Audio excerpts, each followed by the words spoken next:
In the autumn of 268, the Roman Empire was on the brink of collapse, and 320,000 Goths were the scavengers arriving to claim the remains. For 6 weeks, this migrating nation chased a retreating Roman shadow, convinced the Mediterranean world was already theirs. They did not realize they were being led into a clinical, geometric, lethal zone, where every hill and riverbank had been surveyed for a single purpose: absolute destruction. Emperor Claudius had prepared 9 million arrows to turn the Serbian daylight into a permanent iron darkness. By sunset, 12 vast burial pits would swallow the future of an entire people, buying a failing civilization 2 centuries of borrowed time. But how did 50,000 exhausted legionaries execute a systematic victory so devastating that it broke the back of a superior force in a single afternoon? The horizon over the Danube did not darken with the natural arrival of autumn storms. Instead, it vanished beneath a suffocating shroud of pulverized earth. A dust cloud 15 miles long and thick enough to choke the lungs of the unwary signaled the arrival of a force that felt less like an army and more like a geological event. This was the end of the world as the Mediterranean knew it. 320,000 Gothic souls moved across the landscape as a single hungry organism, a tidal wave of flesh, iron, and desperation that had already swallowed the Roman frontier whole. They did not come to negotiate, and they did not come to raid. They came to replace what was left of a dying civilization, bringing with them the absolute certainty that the Roman Empire was finally, irrevocably finished. Among the rolling hills of the Balkans, the sound of their approach preceded them by days. It was a low, rhythmic thrum, the collective vibration of hundreds of thousands of footsteps, the lowing of vast herds of cattle, and the agonizing groan of 2,000 heavy supply wagons. These wagons, built of seasoned oak and iron, creaked under the weight of a stolen future, carrying the tools, the grain, and the families of a nation on the move. To the few Roman scouts watching from the distant ridgelines, the sight was paralyzing. It was not merely the sheer number of warriors that terrified them, but the presence of women, children, and the elderly. This was a colonization backed by the largest barbarian army ever assembled in history. Behind the Goths lay a trail of ash and desolation.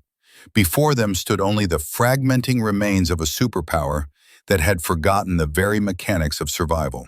The year was 268, and the Roman Empire was a fragmenting horror show, a shadow of the Titan that had once commanded the world.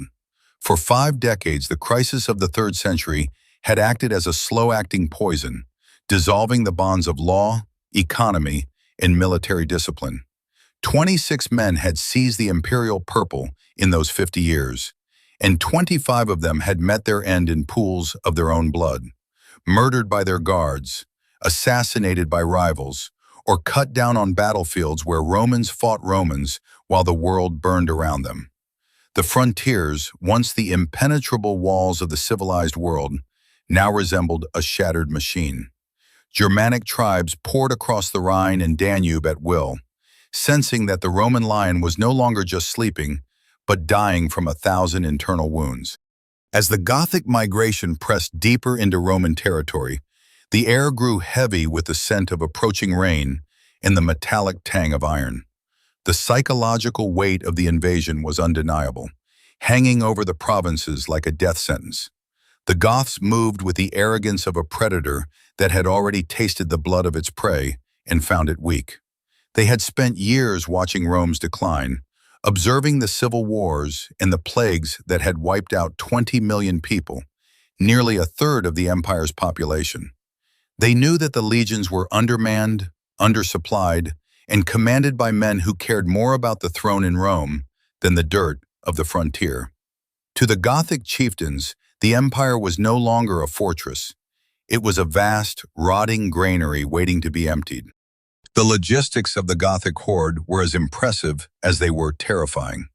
Moving 320,000 people required a mastery of movement that Rome had once monopolized.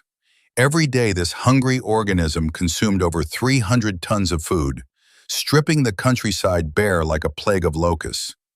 They did not need supply lines because they were the supply line, carrying their entire world with them in a column that stretched beyond the limit of human sight. The Roman frontier forts, once symbols of eternal order, were now mere milestones in the Gothic advance. Each mile they marched was a mile closer to the heart of the Mediterranean, and each sunset they witnessed was another day that the Roman sun failed to rise with its former heat. In the imperial courts, in the military camps of the south, the news of the 15-mile dust cloud sparked a panic that bordered on paralysis. The Senate whispered of omens and the wrath of forgotten gods, while generals calculated the brutal mathematics of their own demise. Rome was attempting to maintain 40 legions, but these were no longer the disciplined killing machines of the Caesars. They were fragments, regional warlords with flags, more experienced in murdering their own emperors than defending their borders. The Roman coin, once the gold standard of the world, was now 90% base metal, a physical manifestation of the empire's debased soul. The machine was broken, the currency was worthless, and the people were exhausted. Yet, as the Goths crossed the Danube, they did not realize that their very confidence was being factored into a new, terrifying equation. They saw a civilization that had forgotten how to fight, but they failed to see the man who was currently rebuilding the Roman soldier, piece by painful piece. They moved through the Balkans with the certainty of a funeral procession, assuming the role of the pallbearers for the Roman dream. They believed they were marching toward the spoils of a fallen giant, unaware that the desolation they left behind was being mirrored by a cold, clinical preparation in the south. The absolute certainty of Rome's annihilation was the Goths' greatest weapon, and it was about to become their most fatal weakness. The migration reached a point where the sheer mass of humanity began to dictate its own path, funneled by the geography of the Balkan valleys toward a specific destination. The Goths were no longer just an invading force. They were a demographic tidal wave, a nation seeking a new home in a land they believed was already vacant of spirit. They watched the horizon for the Roman army, expecting a desperate, disorganized stand or a plea for mercy. They expected the same broken legions they had harassed for decades, a force that would crumble at the first roar of 100,000 warriors. They did not expect a trap because they did not believe Rome was still capable of thinking. As the sun dipped below the rugged Serbian peaks, casting long, jagged shadows across the path of the migration, the rhythmic thrum of the Gothic advance seemed to harmonize with the very earth. The dust clouds settled slightly in the cooling air, but the tension only thickened. The Goths were committed. There was no turning back for a nation that had brought its children into the heart of an enemy's land. They were deep within the borders, surrounded by the ruins of a world they intended to claim. They felt the heartbeat of the frontier fading, replaced by the heavy, undeniable pulse of their own triumph. But as the first Gothic scouts reached the mouth of a broad, silent valley near the city of Naissus, they found something that should have chilled their blood. The Roman retreat had stopped. There were no fleeing refugees, no burning forts, and no panicked commanders. Instead, there was only the silence of 50,000 men who had spent their lives learning that the only thing more dangerous than a dying empire is one that has decided it is no longer afraid to kill.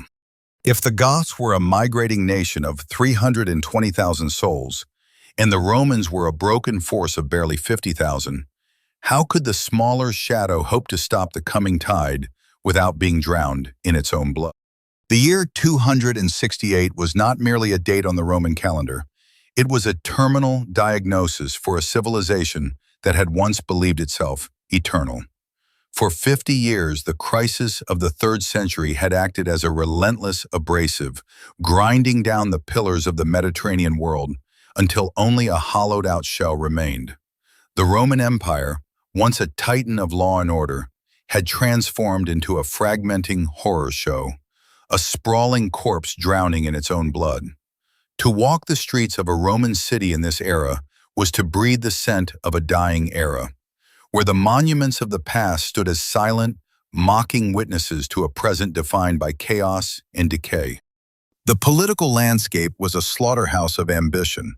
In the preceding 5 decades, 26 men had reached for the imperial purple, grasping at a throne that had become the most dangerous seat in the world. Of those 26, 25 had met their end, not through age or illness, but through the cold application of steel. They were murdered by their own bodyguards, assassinated by ambitious rivals, or cut down on the battlefield by the very legions they commanded. The imperial crown was no longer a symbol of divine right. It was a death sentence, a blood-stained shroud passed from one doomed general to the next in a cycle of violence that seemed to have no exit. The Praetorian Guard, once the elite protectors of the emperor, had devolved into a gang of kingmakers who auctioned the empire to the highest bidder. They sensed the weakness of the state like sharks smell blood in the water, demanding staggering bribes to install a new ruler, only to betray him the moment his coffers ran dry. This internal rot meant that the Roman state was effectively cannibalizing itself from the inside. While the elite fought over the scraps of power in Rome and Milan, the vast machinery of the administration ground to a halt. The law was no longer a shield for the citizen. It was a weapon for the powerful, and the only true authority was the length of a man's sword.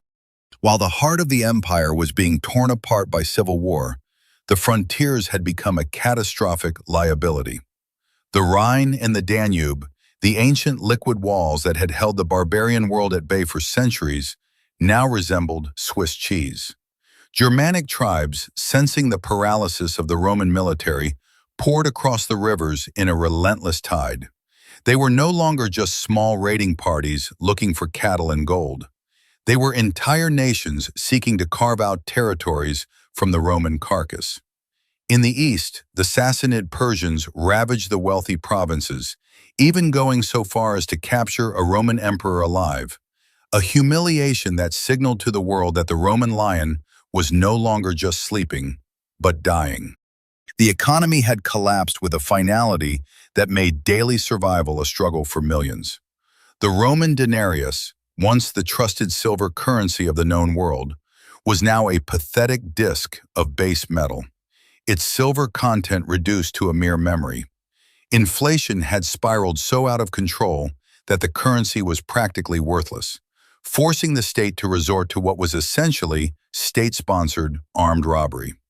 Tax collectors operated like bandits, accompanied by soldiers who seized grain, livestock, and property by force to keep the military machine from completely disintegrating. Farmers abandoned their fields rather than work for a state that took everything and gave nothing back, leading to widespread famine in lands that had once been the granaries of the world. But the most terrifying metric of the collapse was the demographic crash. Civilization was not merely declining, it was disappearing in real time. A relentless combination of endemic warfare, famine, and a devastating plague had caused the population to plummet by 20 million souls in just a few decades. Nearly a third of the empire's people had been wiped off the map. Cities that had once bustled with 100,000 inhabitants were now half-empty ruins, their walls crumbling and their streets silent. This was a demographic hollow that the empire could not fill, leaving vast tracts of land undefended and creating a vacuum that the surrounding barbarian tribes were more than happy to fill.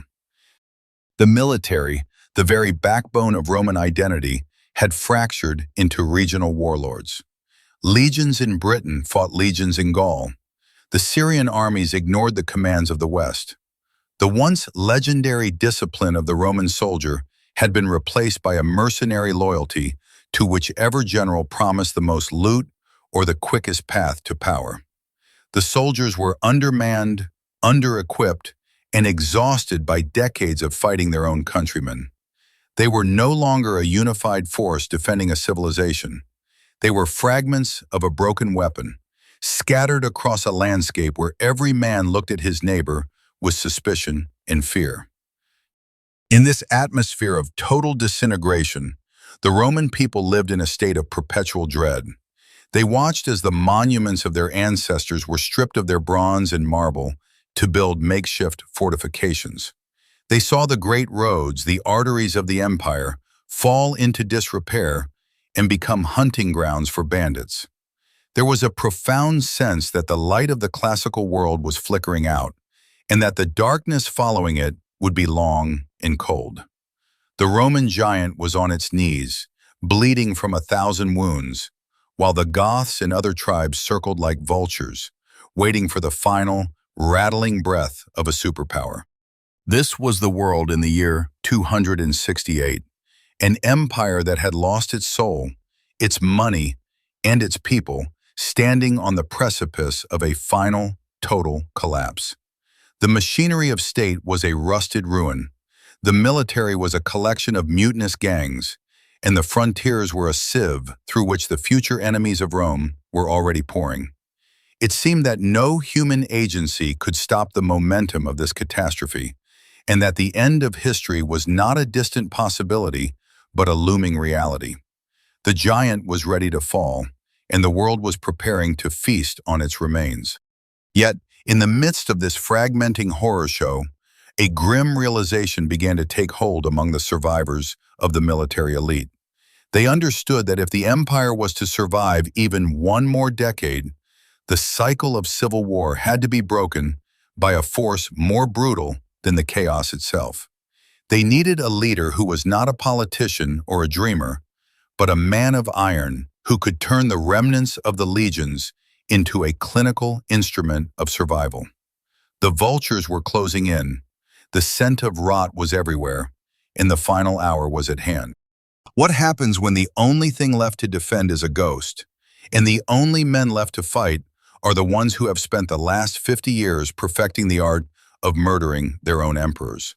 Into the hollowed-out silence of a dying empire stepped a man who did not believe in ghosts or the divinity of the purple robe. Marcus Aurelius Claudius was 54 years old, a career soldier from the rugged lands of Illyria, whose skin had been weathered by the grit of a dozen frontiers, and whose eyes had seen the Roman eagle drag through the mud of 25 failed reigns.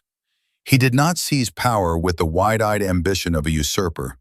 He took it with the grim, weary resignation of a master mechanic stepping into the wreckage of a high-speed collision.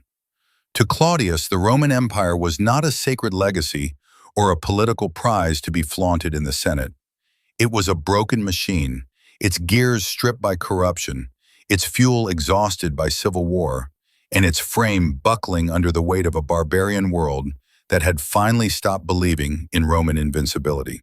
While previous emperors had rushed to the capital to secure their titles with gold and empty speeches, Claudius did something that baffled the political elite. He ignored Rome entirely. He understood that the city of marble was a vanity he could not yet afford. Instead, he remained in the military camps, living in a leather tent that smelled of wet wool and oil, moving among the ranks of 53,000 veterans. These were not the fresh-faced recruits of the empire's golden age. They were the scarred, cynical survivors of 5 decades of internal slaughter. They had spent more time killing their own countrymen to settle imperial debts than they had defending the borders. Claudius looked at these men and saw the only parts of the machine still worth salvaging, provided he could temper their fractured loyalties into a single, clinical instrument of death. The drilling was relentless and devoid of the theatricality of the parade ground. Claudius did not care for the shine of a breastplate. He cared for the speed of a thrust and the unyielding density of a shield wall. He personally oversaw the training, walking the lines until his boots were caked in the same Balkan mud as his soldiers. He was stripping away the rot of 50 years of indiscipline, replacing the ego of the individual soldier with the terrifying, mindless cohesion of the unit. He knew that the legendary reputation of the Roman military, the psychological shadow that had once kept entire nations in check, was now a transparent lie. The barbarians had seen the legions flee. They had seen them mutiny. They had seen them sell the throne. Claudius realized that a lie, once exposed, cannot be mended with words. It can only be replaced by a truth so brutal that it resets the memory of the world. The strategic reality facing this newly forged army was a mathematical nightmare that would have paralyzed a lesser commander. Reports from the Danube described a Gothic superhorde of 320,000 people, a migrating nation that was less an army and more a demographic tidal wave. Claudius had 53,000 men. The mathematics were simple and devastating. A 1-to-6 disadvantage. For every Roman blade, there were 6 Gothic warriors hungry for the spoils of a fallen titan. In the halls of power, the advice was unanimous. Retreat. The Senate begged him to abandon the Balkans and pull back to the natural fortress of the Italian Alps. They suggested negotiation, offering land and gold to the Goths in exchange for a peace that everyone knew would be a temporary stay of execution. Claudius rejected every plea for compromise with a cold finality that bordered on the suicidal. He understood a fundamental truth about the barbarian mind that the politicians in Rome had forgotten. You do not negotiate with a landslide, and you do not ask a predator to stop eating once it has smelled the rot. To retreat behind the Alps would be to admit that the heart of the empire was a carcass waiting to be carved. It would confirm the Gothic suspicion that Rome was a ghost. Claudius did not want to survive the invasion. He wanted to destroy the very idea that an invasion was possible. He chose to stand directly in the path of the Gothic migration, selecting the valley of Naissus as the place where the machine would either be rebuilt in blood or finally ground into the dust of history. His generals questioned the logic of a pitched battle against such overwhelming numbers. They spoke of tactical victories and harassing actions to delay the inevitable. Claudius silenced them with a vision of warfare that was as modern as it was ancient. He told them he did not seek a victory in the traditional sense. A victory meant the enemy retreated to fight another day. A victory meant the borders remained porous. Claudius sought something far more permanent, an industrial-scale extermination. He wanted to turn the Valley of Naissus into a site of such comprehensive slaughter that the Gothic nation would not just be defeated, but demographically erased. He intended to create a psychological trauma that would echo across the frontiers for 100 years, restoring the fear of Rome through the systematic application of mass killing. The veterans sensed the shift in their commander's intent. The atmosphere in the camp changed from the nervous energy of a civil war to the heavy, focused silence of an executioner preparing his tools. They were no longer fighting for a man or a title. They were being prepared to function as the components of a lethal engine. Claudius was not interested in their courage. He was interested in their function. He stockpiled millions of arrows and pre-sighted every yard of the valley floor, treating the coming conflict not as an epic struggle of heroes, but as a problem of logistics in physics. He was preparing to prove that 50,000 disciplined parts could dismantle a disorganized mass of 300,000, provided the man at the controls was willing to be as cold as the iron he commanded. As the first reports of the Gothic vanguard reached the camp, Claudius stood on a low rise, looking north toward the dust cloud that signaled the end of his world. He did not pray, and he did not offer sacrifices for luck. He checked the tension of the ballista strings and the alignment of the cohorts. The Goths were coming with the absolute certainty that they were the future, and Rome was the past. They were bringing their families and their lives into a trap they mistook for a conquest. Claudius watched the horizon, a 54-year-old mechanic waiting for the broken machine to be tested one last time, knowing that the only way to save civilization was to become the most efficient butcher it had ever produced. The stage was set, the roles were assigned, and the trap was baited with the one thing a confident predator cannot resist: the sight of a prey that appears to be running out of time. The Goths were moving toward Naissus with the arrogance of a nation that believed it had already won, unaware that they were about to encounter a man who had replaced his heart with the cold, calculated clockwork of a slaughterhouse. If the Gothic horde was a tidal wave of 300,000 souls, and Claudius was standing in their path with a force 6 times smaller, why were the Roman engineers spending their nights not building defenses, but marking the exact spots where the mass graves would need to be dug? King Cannibaud of the Thervingi Goths stood upon a jagged ridgeline in the Balkans, looking down at a spectacle that would have made the gods of the steppe tremble with pride. Beneath him, the earth was no longer visible. It had been replaced by a moving carpet of iron, leather, and bone. At the heart of this migration marched 80,000 warriors, the elite of the Gothic nation, their shields clattering like the scales of a vast, prehistoric serpent. Flanking them were 30,000 heavy horsemen, riders who had mastered the brutal art of steppe warfare, their lances reflecting the pale autumn sun. This was not merely an army, it was a demographic landslide, a force of 110,000 fighting men, backed by 250,000 civilians. To Cannibaud, the Roman Empire was no longer an obstacle. It was a harvest waiting for the sickle. For 6 grueling weeks, the Gothic king had watched a phenomenon that confirmed every story of Roman decay he had ever heard. Every time his vanguard made contact with a Roman unit, the legendary legions did not stand their ground. They did not launch the disciplined counterattacks that had once made them the masters of the world. Instead, they retreated. It was always a measured withdrawal, a slow, seemingly terrified backpedaling that kept the Romans just out of reach of Gothic steel. To the Gothic War Council, this was the ultimate proof of imperial bankruptcy. They believed they were witnessing the final pathetic retreat of a civilization that had lost its will to exist. The Romans appeared broken, their spirits hollowed out by decades of internal rot, fleeing like shadows before the rising sun of the Gothic future.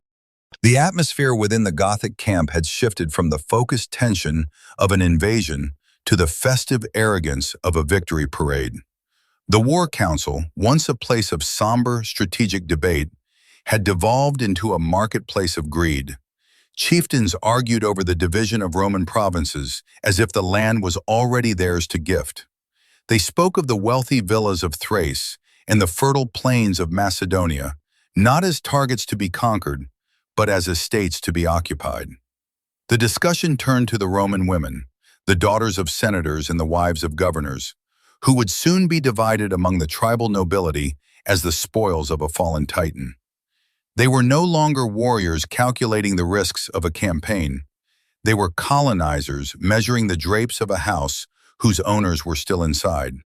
Cannibaud himself was intoxicated by the sheer momentum of his success. He had led his people across the Danube, through the supposedly impenetrable frontier, and deep into the Roman heartland without facing a single major engagement. The psychological transition was total. The Goths had stopped thinking strategically and begun thinking emotionally. In their minds, the war was over. The Romans were merely a nuisance to be cleared away, a lingering ghost that refused to acknowledge its own death. This arrogance acted as a thick golden veil, blinding the Gothic leadership to the subtle, clinical patterns of the Roman withdrawal. They did not notice that the Romans were not just running away, they were running toward a very specific destination. The king's confidence was reinforced by the reports from his scouts. Every Roman fort they passed was either abandoned or held by a skeleton crew that fled at the first sight of Gothic dust. The Goths believed they were dictating the terms of the war, forcing the Romans to surrender territory through sheer intimidation. They failed to realize that by retreating, the Romans were controlling the pace of the Gothic advance, dictating the route and ensuring the horde remained bunched together for ease of movement. The Goths were being herded like cattle, their very aggression used as a tether to pull them deeper into a landscape they did not understand. Cannibaud saw only the distance they had covered. He did not see the narrowing walls of the trap he was walking into. As the migration neared the city of Naissus, the logistical strain of moving 320,000 people began to mount. But even this was viewed through the lens of Gothic superiority. The stripped fields and burned granaries left behind by the retreating Romans were seen as acts of spiteful desperation rather than strategic denial. The Goths believed their destiny was inevitable and that any hardship was merely a temporary tax on their coming glory. They stopped scouting the flanking hills with the necessary rigor, convinced that no Roman commander would dare to ambush a force of this magnitude. Their pride had become a physical weight, slowing their reactions and dulling their instincts at the exact moment they needed them most. The Roman retreat had been so convincing that it had successfully inverted the roles of predator and prey. Cannibaud felt like a hunter closing in for the kill, his pulse quickening with the expectation of a final, easy slaughter. He imagined the Roman commander, this man Claudius, huddled behind the walls of a city, trembling as the Gothic war horns shattered the morning silence. The king's arrogance was a terminal disease, one that had spread from the leadership down to the lowliest spearmen. They were no longer looking for an army, they were looking for a massacre. They wanted to feel the thrill of Roman blood on their hands, to validate their transition from raiders to masters of the Mediterranean. On the final night before they reached the valley of Naissus, the Gothic camp was a riot of noise and celebration. Fires roared for miles, lighting up the Balkan sky with an artificial dawn. Warriors boasted of the Roman heads they would take, and the air was thick with the scent of roasting meat and the iron tang of sharpened blades.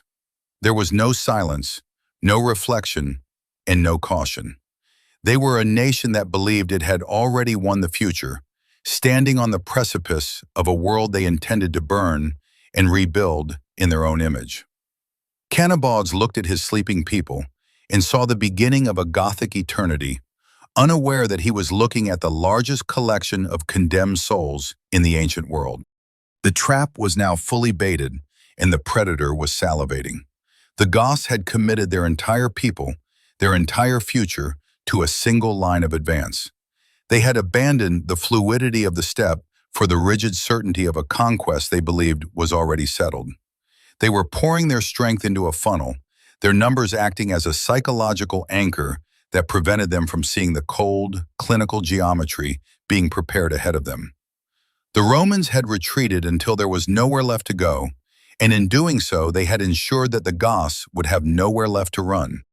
King Cannibaud had chased the Roman shadow for 6 weeks, convinced he was witnessing the collapse of a superpower. But as his vanguard entered the mouth of the valley, he failed to ask the most important question of all. Why would an empire that has forgotten how to fight choose to stop running in a place where there is no escape? The Valley of Naissus was not merely a piece of Balkan topography. To Marcus Aurelius Claudius, it was a blueprint for an industrial-scale execution. While the Gothic horde moved with the clumsy momentum of a landslide, Claudius walked the ridges of the valley with the cold, calculating eye of a master architect. He did not look for places where his men could show their bravery. He looked for angles of fire, the density of the soil, and the natural choke points where the weight of 300,000 people would become their own executioner. The valley was a broad plain, roughly 2 miles wide, flanked by jagged, forested hills that seemed to lean inward, as if eager to witness the coming catastrophe. For weeks, Roman surveyors had moved through this silence, marking the earth not for roads or monuments, but for the exact placement of a machine designed to dismantle a nation. Claudius understood that in a traditional clash of steel, his 50,000 men would be swallowed by the Gothic Sea in minutes. To survive, he had to invert the logic of warfare. He positioned his legions with mathematical precision, creating a formation that was intentionally, deceptively thin. To a Gothic scout looking down from the heights, the Roman line appeared fragile, a mere ribbon of bronze and red stretched across the valley floor. It was an invitation, a piece of tactical theater designed to trigger the predator's instinct to charge. But this thinness was a mask.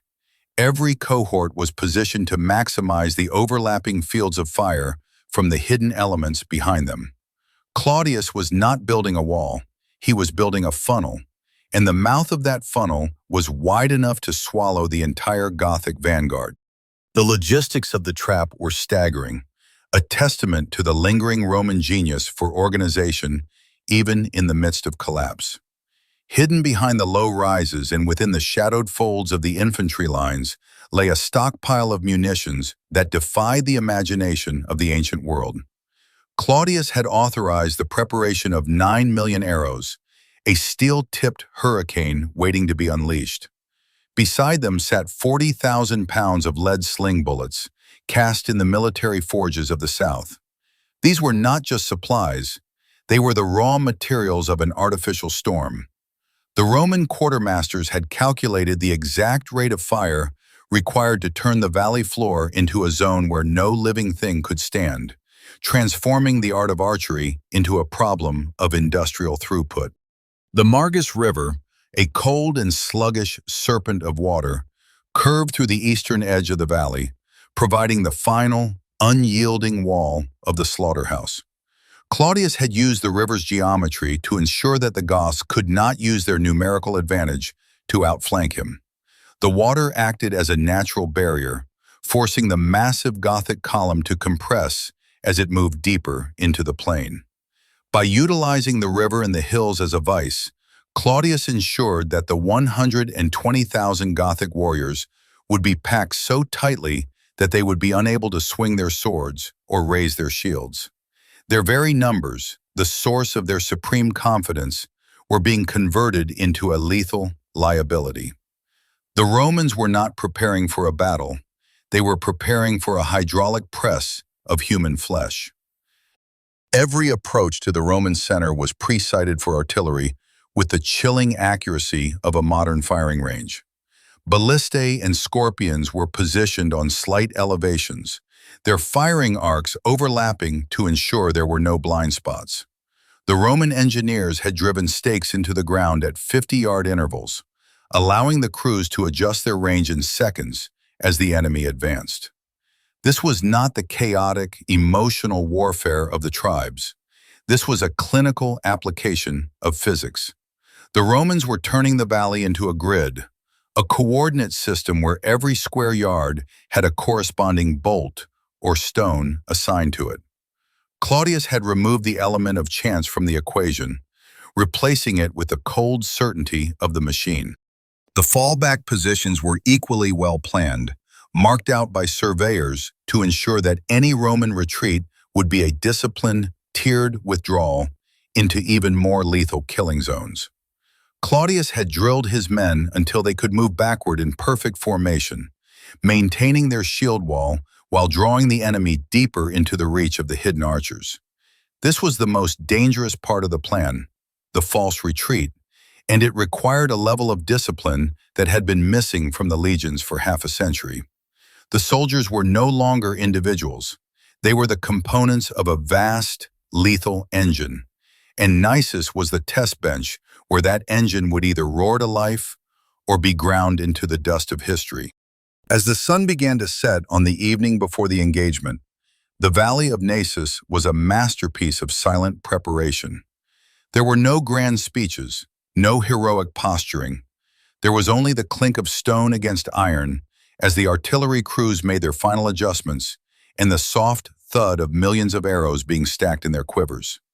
Claudius stood at the center of his blueprint, a man who had traded his humanity for the cold logic of the survivor. He knew that the Goths were coming with the fire of conquest in their hearts, but he also knew that fire cannot burn in a vacuum, and he had spent weeks ensuring that Naissus would be a place where the Gothic spirit would find nothing but the cold, hard geometry of the grave. The Goths believed they were marching toward a decisive victory that would break the back of the Roman Empire forever. They saw the thin Roman line and felt the thrill of the hunt, unaware that every step they took was bringing them closer to a coordinate already marked by a Roman engineer. They did not realize that they were no longer an army in their own eyes, but a volume of liquid to be channeled, a mass of material to be processed by a machine that did not care for their courage or their gods. The Romans had abandoned the theater of war for the reality of the slaughterhouse, and the gate was standing wide open. Claudius looked out over the pre-sighted plain, the Margus River glinting like a blade in the twilight. He had done what no emperor in 50 years had dared. He had stopped running. But he had not stopped to fight a battle of heroes. He had stopped to conduct a mass execution. The trap was set, the munitions were stacked, and the geography of the Balkans had been bent to the will of a single, desperate mind. The machine was primed, and it only required the Gothic horde to provide the fuel for its terrible work. The Romans had spent weeks marking the earth and stacking 9 million shafts of iron and wood, but as the first Gothic war horns echoed through the valley, one terrifying question remained. Can a machine built by 50,000 men truly process the lives of 300,000 without breaking under the sheer weight of the blood it is designed to spill? The morning of the engagement at Naissus began not with a roar, but with a whisper of calculated deception. As the autumn mist clung to the valley floor, small Roman auxiliary units, light infantry and skirmishers, crept forward from the main line. To the Gothic scouts watching from the ridgelines, these men looked like the last, desperate scrapings of a broken empire. They were fewer in number, their equipment appeared mismatched, and their movements lacked the rigid, terrifying symmetry of the legions of old. This was the opening act of a choreographed performance of cowardice, a tactical play designed to confirm the Goths' deepest conviction, that Rome was a wounded animal waiting to be put out of its misery. The skirmish began with a flurry of javelins and a brief, sharp clash of shields at the valley's entrance. The Roman auxiliaries fought with just enough ferocity to make the engagement feel authentic. Then, at a prearranged signal, the line began to falter. Men turned and ran, standards dipped and wavered. To the 120,000 Gothic warriors waiting behind King Canabautus, this was the moment they had been chasing for 6 weeks. The sight of Roman backs was a psychological trigger that bypassed all military logic. The Goths did not see a tactical withdrawal. They saw a rout. They saw the end of history.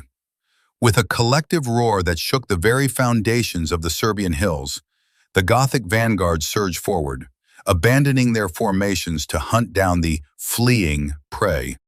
The Roman retreat was a masterpiece of lethal timing, a dance on the edge of a blade.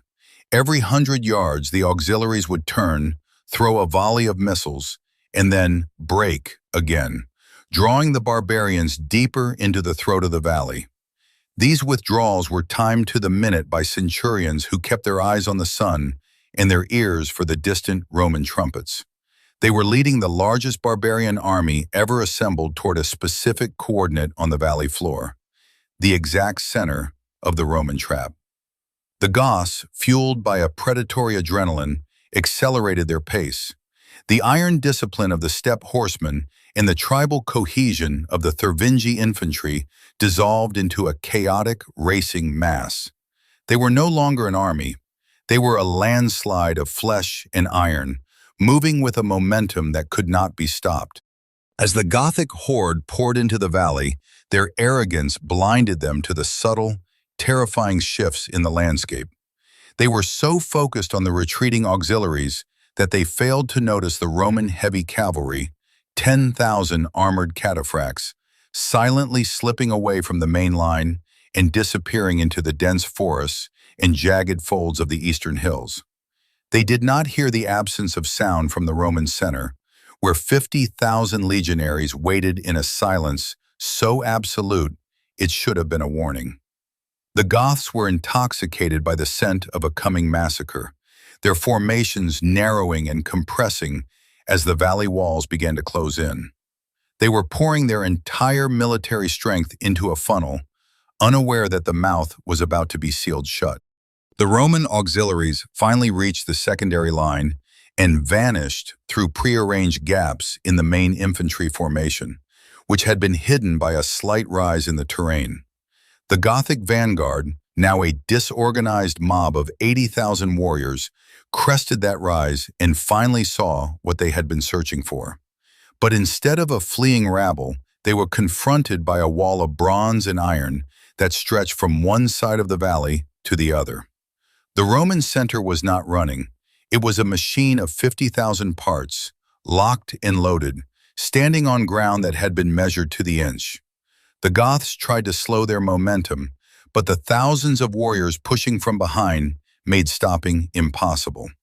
They were a human river flowing into a hydraulic press. King Canobods, riding at the heart of the mass, realized too late that the geometry of the battlefield had changed. His warriors were now so densely packed that they could barely raise their shields.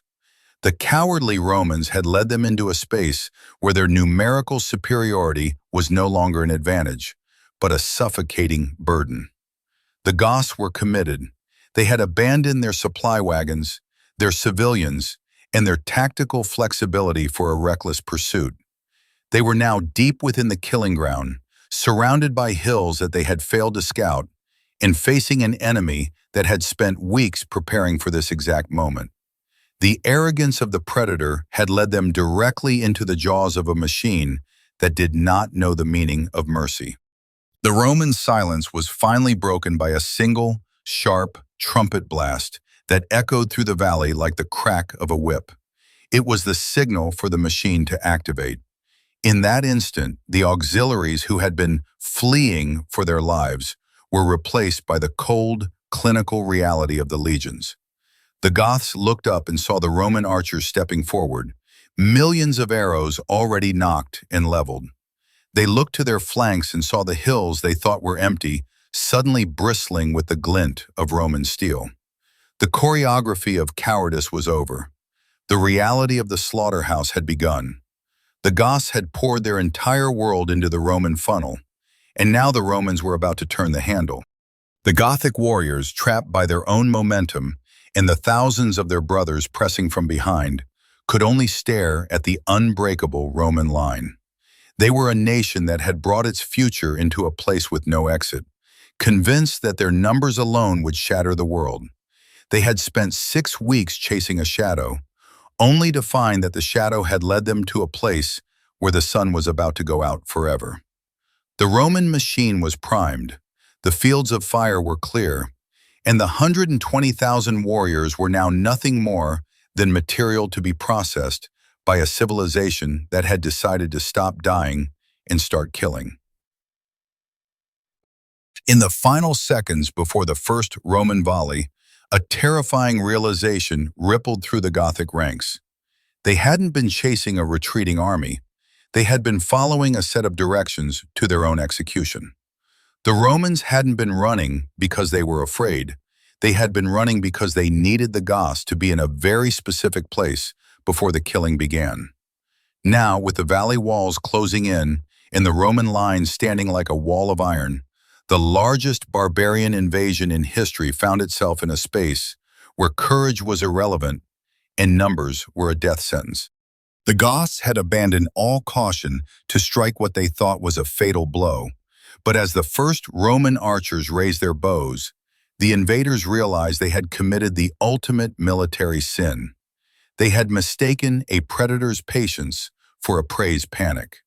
Now, as the Roman machine prepared to unleash a steel hurricane, the only thing left for the Gothic nation was to discover just how many lives 50,000 disciplined Romans could process in a single afternoon. If the Goths had poured their entire strength into the mouth of the Roman funnel, and the Roman archers were now holding 9 million arrows ready for release, what happens to the human mind when it realizes it is standing in a space where every square inch of ground has already been marked for a grave? The air in the valley of Naissus seemed to thicken, a heavy, pre-combat pressure that weighed on the lungs of 110,000 men. On one side, a roaring ocean of Gothic warriors, 80,000 strong in the first wave alone, surged forward with the momentum of a falling cliff. On the other, 30,000 Roman legionaries stood in a silence so absolute It felt like a physical barrier. There were no war cries from the Roman side, no frantic repositioning, only the rhythmic, metallic clink of shields being locked into place. They formed a bronze shell, 8 ranks deep, a rigid geometry of iron and wood that stretched across the valley floor like a dam across a river. This was the moment the Gothic predator finally reached its prey, only to discover that the prey had been replaced by a machine of unyielding bronze. The impact was not a sound of men meeting men, but a titanic industrial crash, the noise of a mountain of flesh slamming into a wall of metal. The kinetic energy of 80,000 charging Goths was enough to shatter almost any formation in history, yet the Roman line did not buckle. It groaned, it swayed, but it held.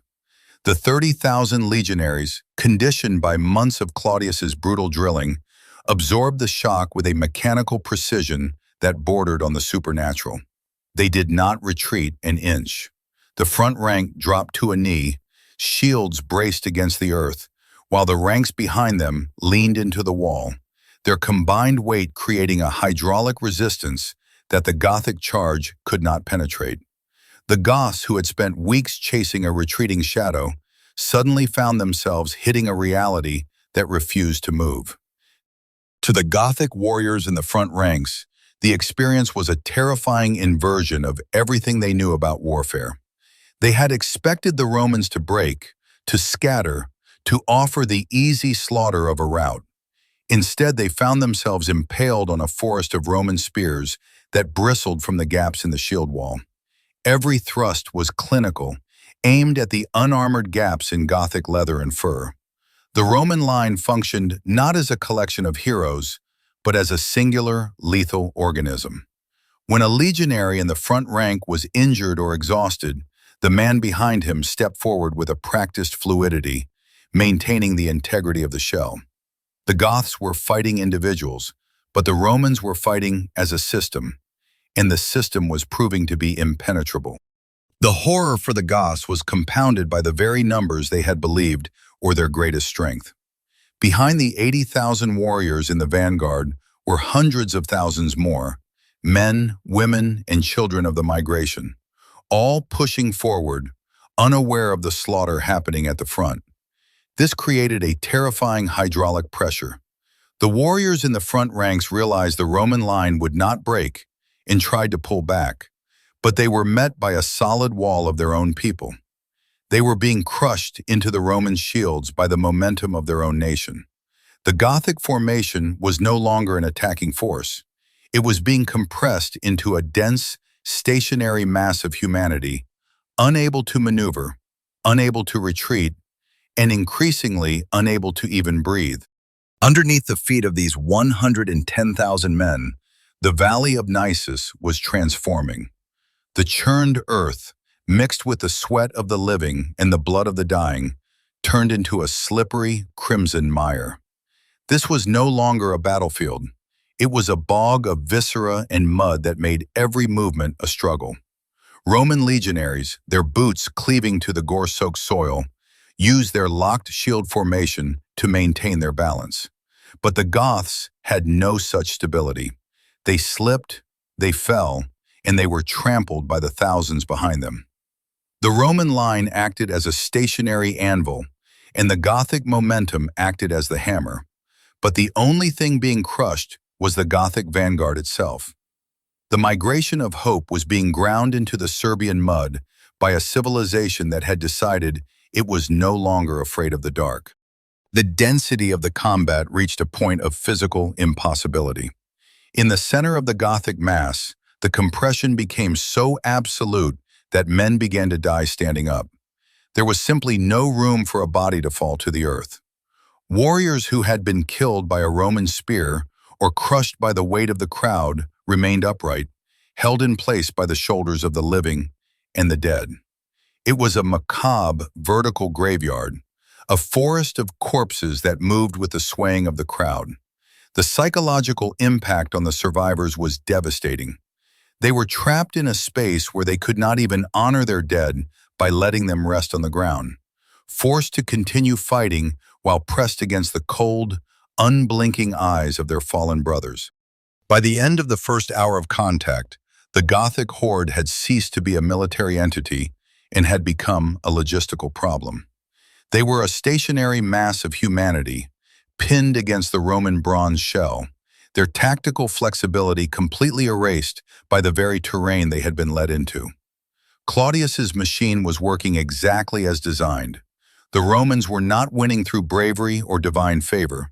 They were winning through the systematic application of pressure and the ruthless exploitation of Gothic overconfidence. The migration had stopped. The predator was now the prisoner, held in place by 30,000 men who had become as cold and unyielding as the iron they carried. The mouth of the funnel was now full, and the Romans were ready to activate the next stage of the slaughter.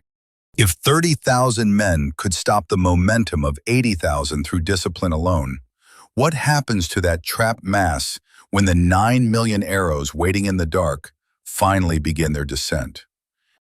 At the height of the tension, as the Gothic mass groaned against the Roman shield wall, Emperor Claudius stood on a low rise, his silhouette a dark anchor against the pale Balkan sky. He did not need a herald or a thunderous command. He simply raised his right hand, a cold, deliberate gesture that signaled the transition from defense to systematic extermination. In that instant, 3,000 Roman archers, positioned in staggered ranks behind the heavy infantry, drew their composite bows in a single, fluid motion. The sound was a collective creak of seasoned wood and sinew, a tension that held the breath of the valley for one heartbeat. Then the hand dropped, and the silence of Naissus was shattered by the rhythmic, metallic hiss of 3,000 arrows taking flight simultaneously. The Serbian sky did not merely darken, it vanished beneath a ceiling of iron. 9 million arrows, the carefully stockpiled munitions of a civilization fighting for its life, began their descent in disciplined, overlapping waves. These projectiles peaked at a height of 100 feet, arcing through the autumn air with the clinical grace of a mathematical curve before plunging into the dense, suffocating mass of the Gothic horde. To the warriors below, the sun was eclipsed by a shimmering, lethal shroud. It was an artificial twilight, a moment where the natural world was replaced by a man-made storm of steel and wood. The Goths, trapped in a space where they could barely move their arms, looked up to see their own doom descending in a curtain of gray. The impact of the first volley was a sound that would haunt the survivors for the rest of their short lives. A wet, collective thud as thousands of iron-tipped shafts found their marks. The arrows did not just kill, they dismantled the very concept of a fighting force. Because the Goths were packed so tightly, every arrow found a home in flesh, cloth, or unarmored limbs. There were no misses. The density of the migration, once their greatest pride, had become a lethal multiplier. A single shaft could pass through one man and wound the person behind him, creating a chain reaction of agony. The warriors in the front ranks, already struggling against the Roman shields, found themselves pinned by the weight of the falling steel, unable to even raise their own bucklers to protect their heads. The Roman archers did not fire once and wait for the results. They operated with the relentless cadence of a factory. Every 6 seconds, another 3,000 shafts were released into the sky, creating a continuous, rhythmic rain of death. This 6-second cycle was the heartbeat of the slaughterhouse, a mechanical throughput that the Goths could neither stop nor survive. As the front ranks died against the Roman bronze, the middle and rear ranks were being systematically shredded by the overhead fire. The arrows targeted the unarmored non-combatants and the tribal nobility alike, erasing the distinctions of rank and age in a democratic application of slaughter.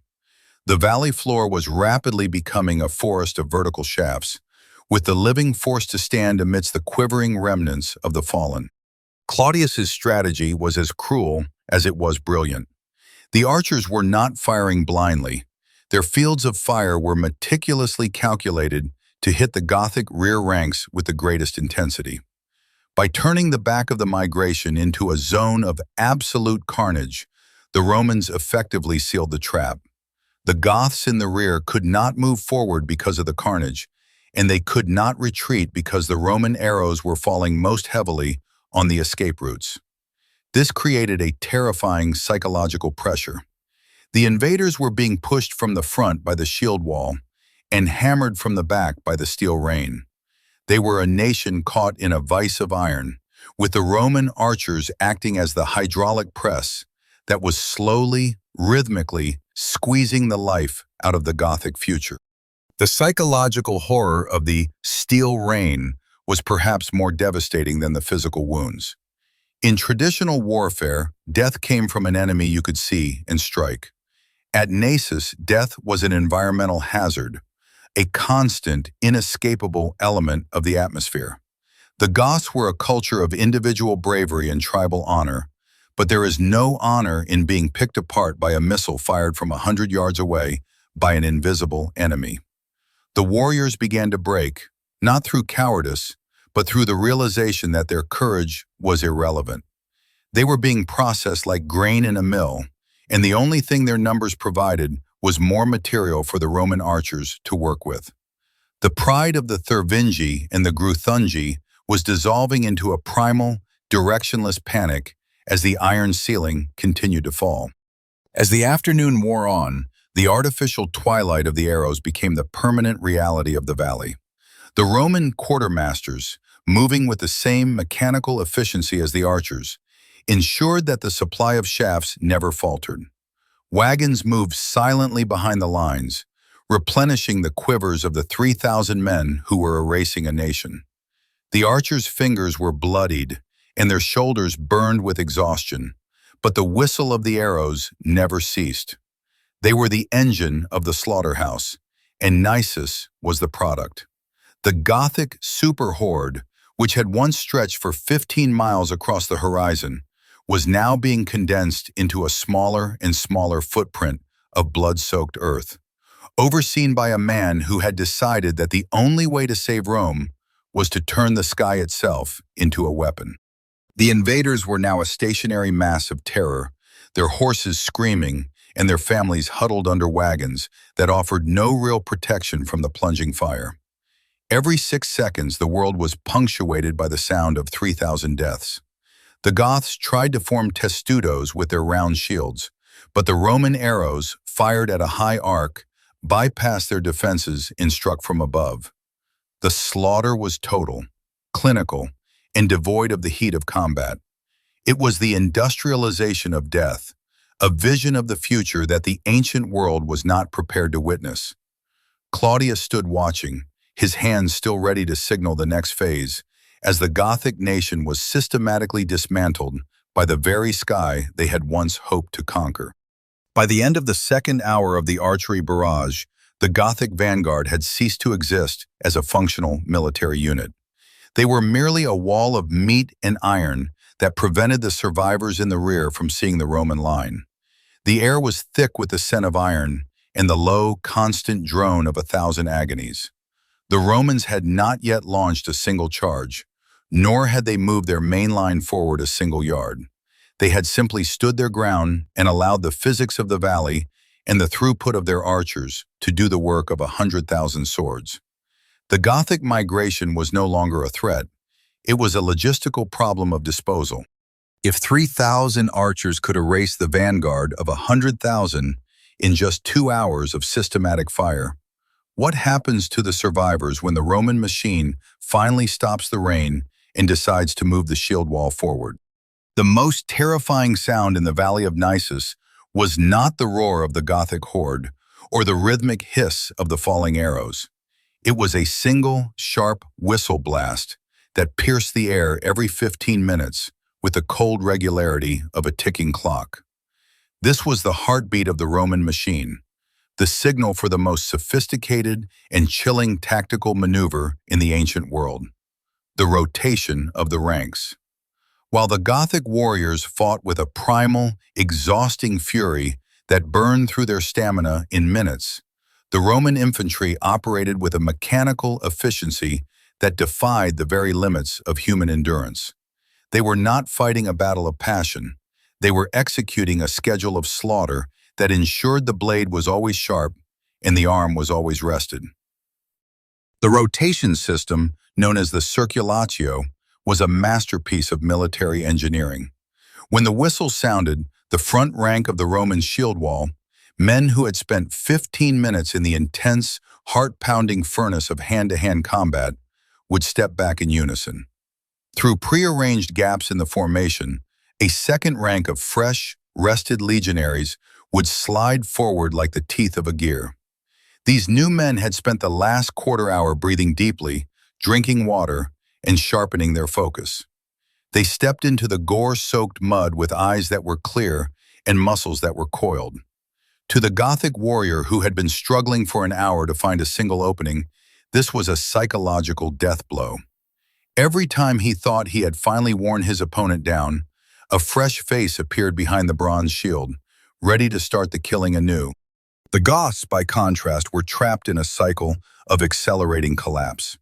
In their tribal tradition, the bravest warriors fought at the front until they were either victorious or dead.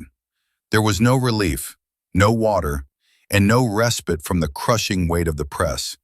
As the hours wore on, the Gothic front ranks reached a point of total physical failure. Their arms became leaden, their vision blurred with sweat and blood, and their shields felt as heavy as stone. They were no longer fighting to win. They were fighting merely to keep their heads above the rising tide of the Roman formation. Every 15 minutes, their exhausted spirits were shattered by the sight of another wave of clean, rested Romans stepping forward to continue the systematic dismantling of their nation. The Roman line functioned as a stationary grinding stone, and the Gothic mass was the material being worn down to dust. The legionaries did not launch wild, energy-wasting charges. They remained anchored to the earth, their shields locked and their short swords, the gladius, delivering quick, efficient stabs to the stomach and throat. It was a clinical application of force that prioritized the conservation of energy and the maximization of casualties. The Romans were not interested in the theater of heroism. They were interested in the throughput of the slaughterhouse. By rotating their ranks, they ensured that the Roman side of the shield wall was always at peak performance, while the Gothic side was a deteriorating mess of exhaustion and despair. Underneath this mechanical pressure, the geography of the battlefield began to shift into a nightmare of viscera and iron. In front of the Roman shields, the bodies of the Gothic fallen began to pile up, reaching heights of 3 feet or more. This created a macabre physical barrier that the later waves of Goths were forced to navigate. To reach the Roman line, the invaders had to climb over a mountain made of their own brothers, their own fathers, and their own sons. Every step forward was a step onto a slippery, unstable carpet of the dying. The Goths were literally climbing a hill of their own corpses, just to get within striking distance of a Roman legionary who had only been on the front line for 5 minutes. The psychological horror of this carpet of the dead was absolute. The warriors in the middle of the Gothic mass could see the front ranks being systematically harvested by the Roman machine, their bodies added to the rising wall of meat. They could hear the rhythmic clatter of shields and the cold professional silence of the legionaries, punctuated only by the periodic whistle that signaled the arrival of fresh executioners. The Goths were a nation that valued the individual glory of the warrior, but at Naissus they were being processed as a collective volume of flesh. Their bravery was irrelevant. Their tribal honor was a liability. They were being ground into the Serbian mud by a civilization that had replaced the heart of the soldier with the cold, unblinking logic of the machine. Claudius watched the rotation from his vantage point, his eyes tracking the efficiency of the cohorts like an architect observing a construction site. He saw the gaps open and close with parade ground precision. He saw the fresh ranks move forward and the exhausted men drop back to recover. The machine was working. The throughput was steady. The valley of Naissus was being filled with the debris of a nation, one 15-minute cycle at a time. The Romans were not winning because they were more courageous or more numerous. They were winning because they had industrialized the act of killing, turning the battlefield into a factory where the only product was death. By mid-afternoon, the area immediately in front of the Roman center had become a landscape of vertical iron and horizontal flesh. The 9 million arrows continued to rain down from above, pinning the dead to the earth and wounding the living who tried to climb over them. The Gothic warriors were trapped in a space where the very ground beneath their feet was a shifting, bloody reminder of their failure. They were fighting an enemy that never tired, in a place where there was no room to move, and against a system that viewed their lives as nothing more than a variable to be managed. The Roman grinding stone continued to turn, and the Gothic future was being reduced to a red slurry in the Serbian mud. The discipline of the Roman infantry was the final brick in the wall of Gothic despair. Even as the blood reached their ankles and the screams of the dying filled their ears, the legionaries remained silent and focused. They did not taunt. They did not celebrate. They simply waited for the whistle, stepped forward, and killed. This lack of emotion was more terrifying than any war cry. It signaled to the Goths that they were not being fought by men, but by an impartial force of nature. Rome had stopped being a collection of people and had become a clinical instrument of survival, a machine that would continue to grind until there was nothing left to process. The Roman machine had spent hours systematically wearing down the Gothic vanguard, one 15-minute rotation at a time. But as the sun began to tilt toward the west, the question was no longer how many Goths would die against the shields. The question was, what happens to a nation of 300,000 when they realize that the unbreakable wall in front of them is only half of the trap? The psychological fracture of the Gothic nation did not happen with a single dramatic event, but through the slow, agonizing realization that their numbers had become their own executioner. By mid-afternoon, the 80,000 warriors in the vanguard were no longer a fighting force. They were a shivering mass of exhaustion, trapped between a Roman shield wall that never tired and a sky that never stopped raining iron. The arrogance that had fueled their 6-week march had evaporated, replaced by a hollow-eyed desperation. They were looking for an exit, a way to escape the grinding pressure of the Roman machine, but the geography of the valley and the density of their own people had sealed the doors. It was in this moment of maximum frailty that Marcus Aurelius Claudius decided to drop the hammer. For hours, 10,000 Roman cataphracts, heavy cavalry encased from head to foot in shimmering scale armor, had waited in the jagged folds and deep shadows of the eastern hills. They were the hidden hammer, a force of iron men on iron-armored horses, standing in a silence so absolute that not even the Gothic scouts had suspected their presence. These were the clibonari, the most technologically advanced and physically devastating weapon in the Roman arsenal. At a single signal from the command post, the hills seemed to come alive. The silence was replaced by a low, mechanical rumble that grew into a rhythmic thunder as 10,000 armored horses began their descent. They did not charge with the wild, scattered energy of the tribes. They moved with the terrifying, synchronized momentum of a landslide. The Gothic cavalry, 30,000 horsemen who had once been the masters of the steppe, were caught in the middle of a desperate attempt to reorganize.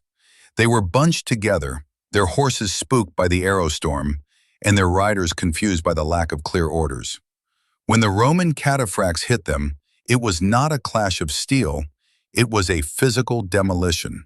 The kinetic energy of a 1,200-pound horse and rider, moving at 20 miles per hour and encased in iron, was equivalent to a falling mountain.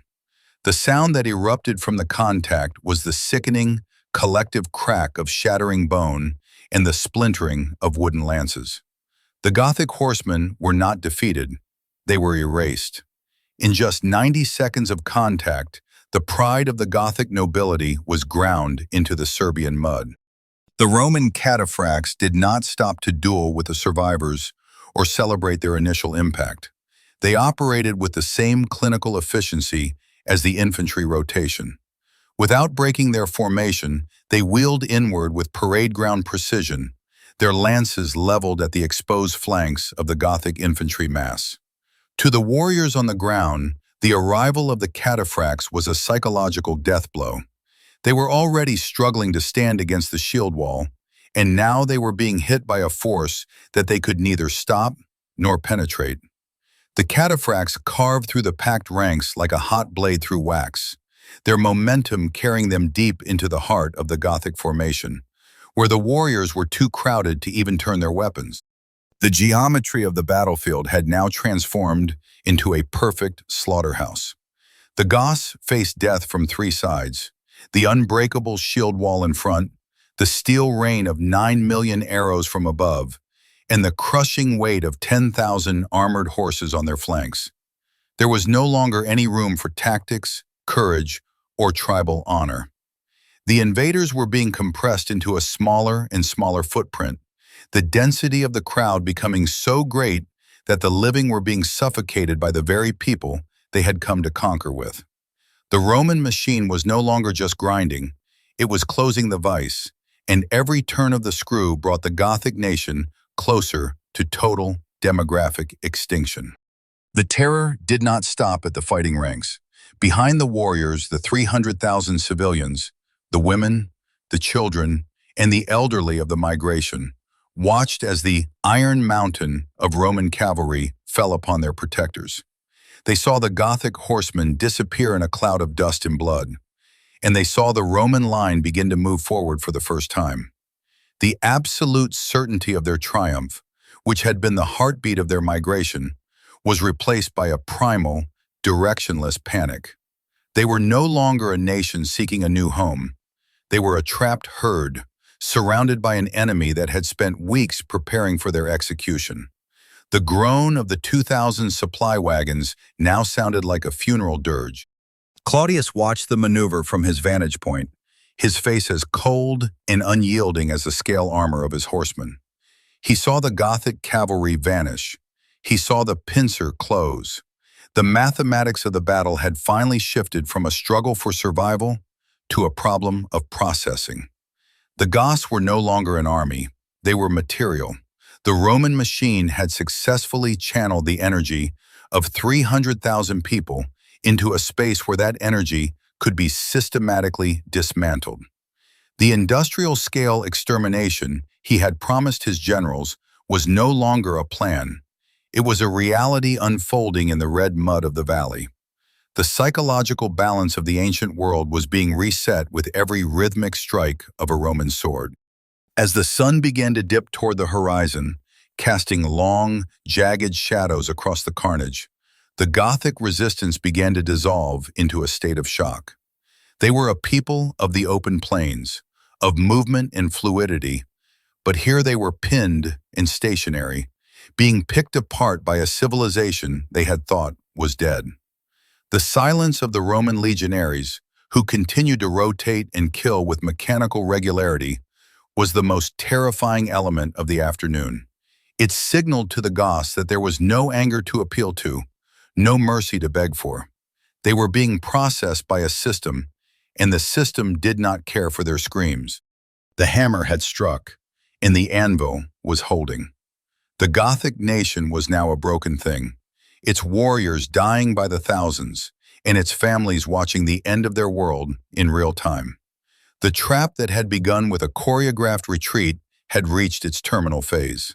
The Romans had stopped being a ghost of the past and had become a terrifying vision of a future where discipline and iron were the only laws that mattered.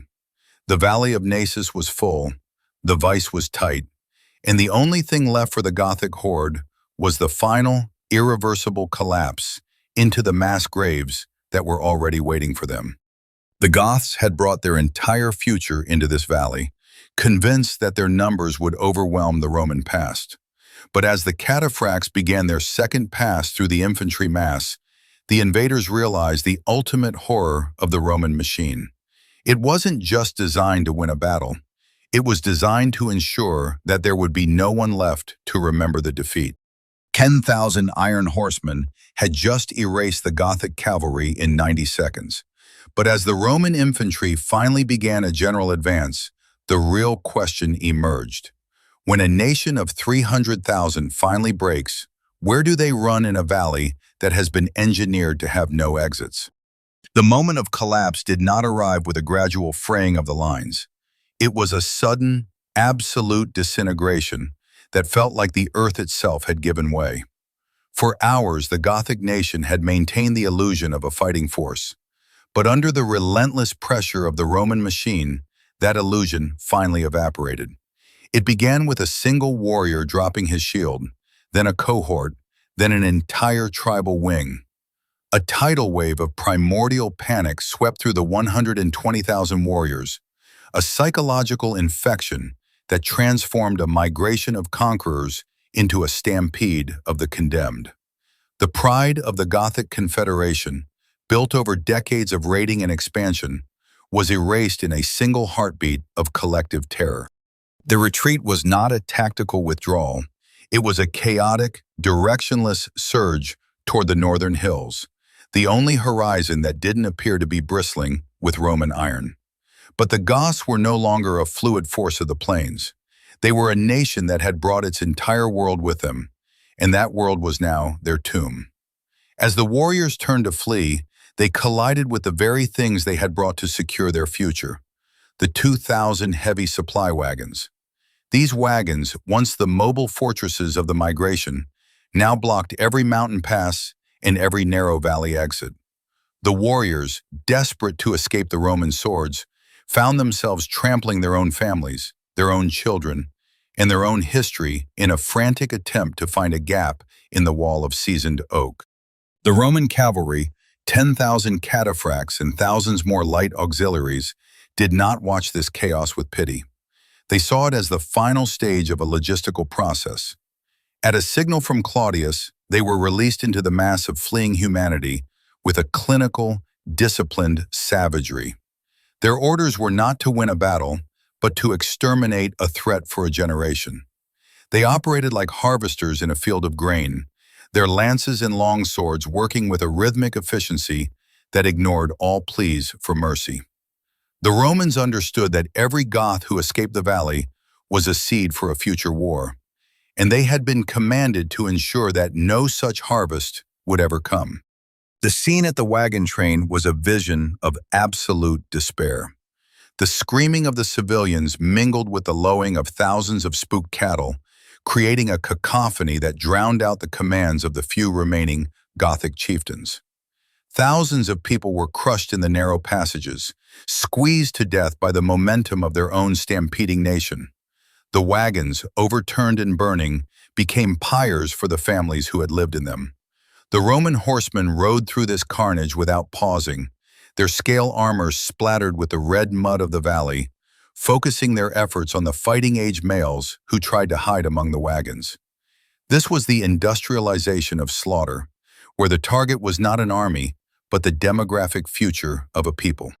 As the sun began to set, casting long, bloody shadows across the Serbian landscape, the focus of the massacre shifted toward the Margus River. The Goths, who had successfully bypassed the wagon wall, found themselves pinned against the slow, sluggish current of the water. There were no bridges and no time to build rafts. Driven by the relentless advance of the Roman shield wall and the circling cavalry, thousands of Goths threw themselves into the river in a desperate attempt to swim to the northern bank. But the weight of their armor, the exhaustion of the battle, and the sheer number of people in the water turned the river into a drowning pool. The Margus River, which had once been a lifeline for the Balkan provinces, became a grotesque monument to the Gothic defeat. It was no longer a body of moving water. It was a choked artery of flesh and iron. The weight of the dead became so great that the current actually began to slow, the water piling up behind artificial dams of corpses. Roman archers stood on the banks, systematically picking off anyone who managed to stay afloat, ensuring that the river became a final, insurmountable barrier. The water turned a dark, bruised purple, carrying the wreckage of the Gothic dream downstream toward the Danube, a silent warning to any tribe that dared to look south. Claudius watched the final stages of the collapse from his command post, his face illuminated by the flickering orange light of the burning wagons. He saw the pride of the Goths being ground into the mud, their tribal banners discarded and trampled in the gore. He did not celebrate. He watched with the cold detachment of a man who had seen a broken machine finally dismantled. The Gothic Confederation, a name that had caused the hearts of senators to fail, was now nothing more than a series of casualty reports.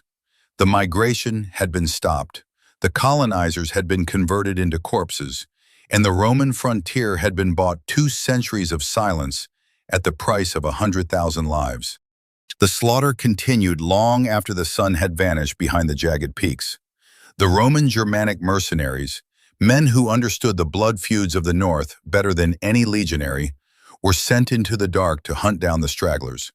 They moved through the hills with the silence of predators, their work punctuated by the occasional scream of a discovered refugee. There was no room for the theater of war here, no room for the grand gestures of the past. There was only the systematic erasure of an enemy. By midnight, the valley of Naissus was a place of absolute, unnatural quiet, broken only by the crackle of the dying fires and the heavy, metallic scent of a nation's end.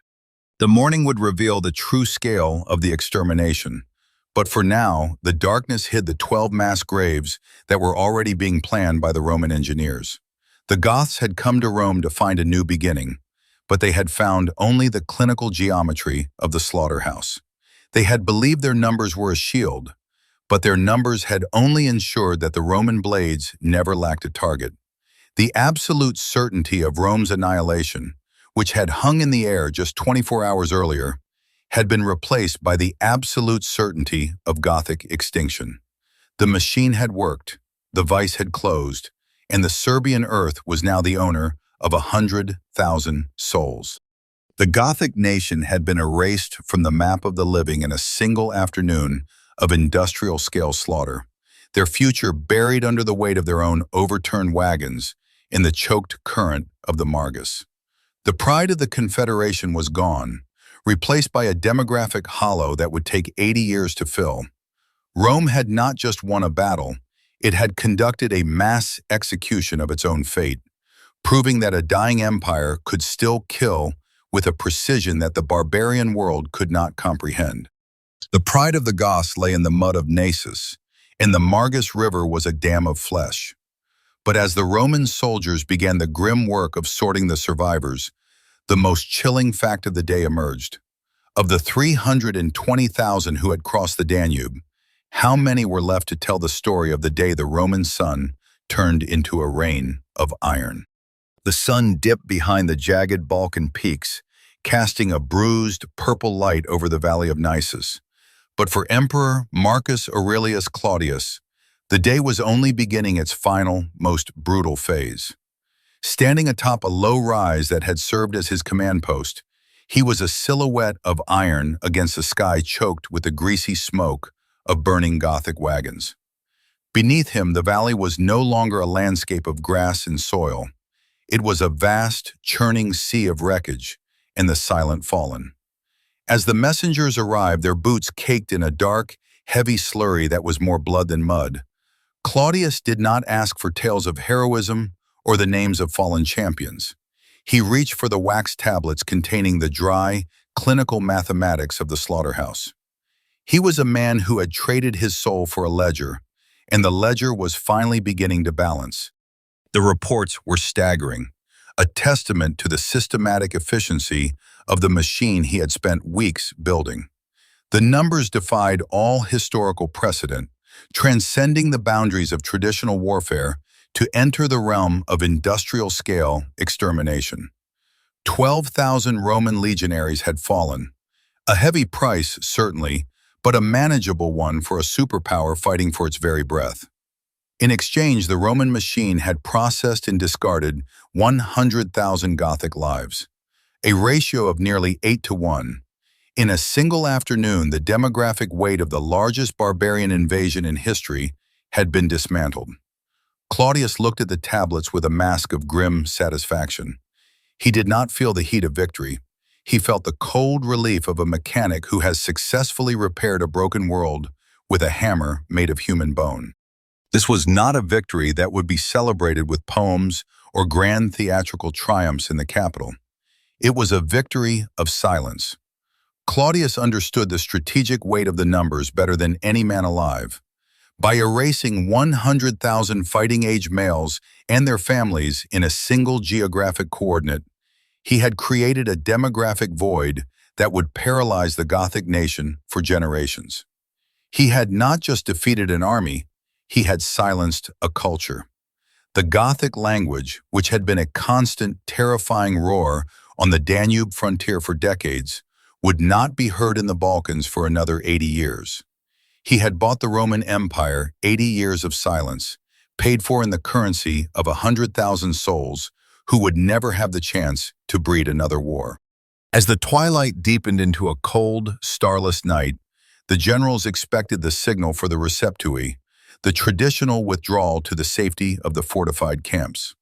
They looked to their emperor, expecting the exhaustion of the day to finally take its toll.